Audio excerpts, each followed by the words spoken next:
मी प्रदीप धनरे, माजी सरपंच सिरसी तथा भारतीय जनता पार्टीचा सक्रिय कार्यकर्ता. सर्वांना दिवाळीच्या खूप खूप हार्दिक शुभेच्छा.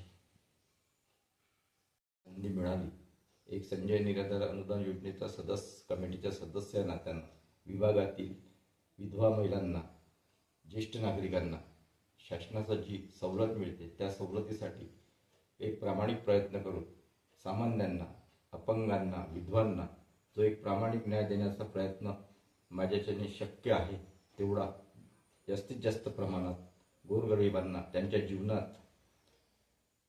जीवनातील अंधार दूर होऊन प्रकाशमय त्यांचं उज्ज्वल जीवनासाठी मी सातत्यानं एक सामाजिक राजकीय कार्यकर्ता या नात्यानं मी सातत्यानं प्रयत्नात राहील. माझं आव्हान आहे या निमित्तानं सर्व विधवा महिलांनी, दिव्यांग बांधवांनी, ज्येष्ठ नागरिकांनी या योजनेचा लाभ घ्यावा किंवा ती सेवा माझ्याकडनं जास्तीत जास्त होईल या निमित्तानं मी प्रयत्नात राहील. दिवाळीचा हा सण तुमच्या जीवनात सुख, आनंद, समृद्धी आणि निरामय निरोगी जीवन तुम्हाला लाभो